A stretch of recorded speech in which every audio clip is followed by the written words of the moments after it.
Hello, I'm Ben and welcome to Acoustic Review. Today we're looking at 3 guitars from the new Faith Legacy PJE range. The Legacy series is a new premium range from Faith guitars, and PJE stands for Patrick James Eggle, the well-respected English luthier who's been involved with the design of the guitars from the very start.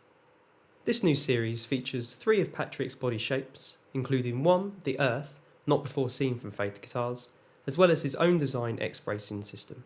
Features common to all 3 models include solid torrefied Sitka spruce tops, African mahogany back and sides, flame maple binding, ebony fingerboards and bridges, and bone saddle and nuts.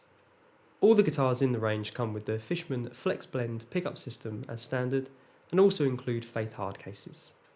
The suggested retail prices are $12.59 for the Earth, $12.99 for the Neptune, and $12.29 for the Mars. So let's have a listen to the guitars now and join me afterwards for my thoughts.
The Fishman Flex Blend system has a microphone built in as well as an undersaddle pickup.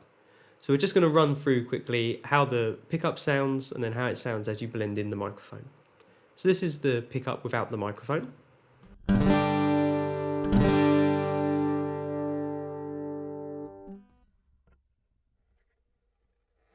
This is the pickup with the microphone at about 50%.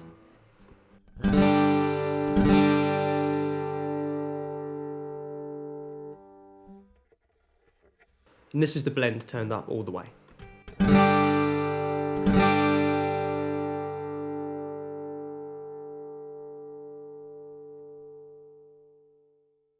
My first impression on unboxing the guitars was that they're actually quite handsome.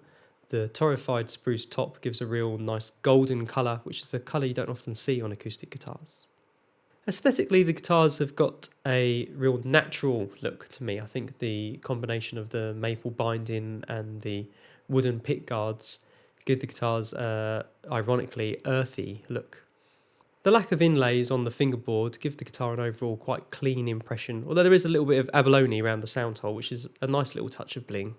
Starting with the Earth model, I felt that it was nice and balanced, as you would expect from an OM. Not too much bass, not too much treble, but plenty of mid-range, which from a player's perspective, that means you don't have to work too hard to get the guitar to speak. There was a nice compression element to the guitar, I felt, so it was very immediate and satisfying to play. You didn't have to put too much effort in to get the sound out. The Mars model, as you would expect, being a little bit bigger, excelled at the strumming as opposed to the finger picking, although there was nothing wrong with the finger picking tone, just didn't quite have the delicacy of the other models. The low end was present but not too dominant, so I think that would be a good guitar to accompany a singer because it's going to give you a big full sound but not take over too much. I felt the Neptune split the difference between the two other models in terms of versatility, being able to handle the finger picking and the strumming equally as well. It was a bit less prominent in the mid-range and a little bit more dynamic, but overall we felt the Neptune recorded better than the other two guitars. Listening to the pickup, I found the piezo sound to be a little smoother than some other piezos, and as you brought in the microphone, the sound got a lot more natural sounding. Although actually I think you'd have to be careful with that if you were performing, because the microphone may be a little more feedback prone than the undersaddle pickup. The guitars have come from the Faith factory with a really nice setup.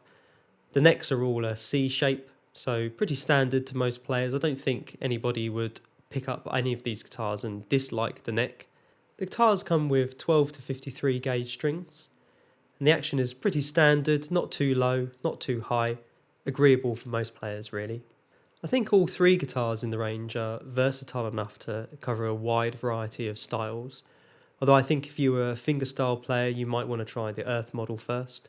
If you're a strummer you might want to try the Mars model first, and if you're a bit of an all-rounder then obviously the Neptune is the guitar in the middle, be the one to start with. At this price point, I think a lot of people who will be looking at these guitars will be those of you who are looking to move up from a lower end guitar to your first mid-range instrument, or owners of higher end guitars who want to buy something that's still good quality but they can take out and gig and leave their number ones at home. The build quality of the guitars is really clean, there's no flaws to be found at all, and the quality of the woods used is really high grade, so they're very visually pleasing guitars as well as easy to play. One small thing to point out though is that the bridge pin fit was a little tight on some of the guitars, so the bridge pins were raised up a little bit higher than I would expect on a guitar at this price. The onboard preamp sounds really good, but I have to say, to be honest, because there's no markings on any of the dials, I think that in a live situation it would be a little bit tricky to work with because you wouldn't be able to look down and instantly know where your settings were. I think that's something that could be addressed. A few years ago, I think £1,300 for a Far Eastern made guitar would have been thought by many as quite high. But I think if you look at the prices of current made American guitars, and then if you look at the specs of these guitars in comparison, I actually think £1,300 is not too bad for a guitar of this quality. My favourite thing about these guitars was that I felt I could pick up any three of them and play whatever music I wanted to play on them and not have the guitar get in my way. My least favourite thing, I have to say, was the lack of markings on the preamp. I really think that would be tricky to use live and not know where you are on your settings. Hope you've enjoyed this review of the Faith Legacy series. Please remember to subscribe and comment below if you have any comments you'd like to add. And we'll see you next time at Acoustic Review.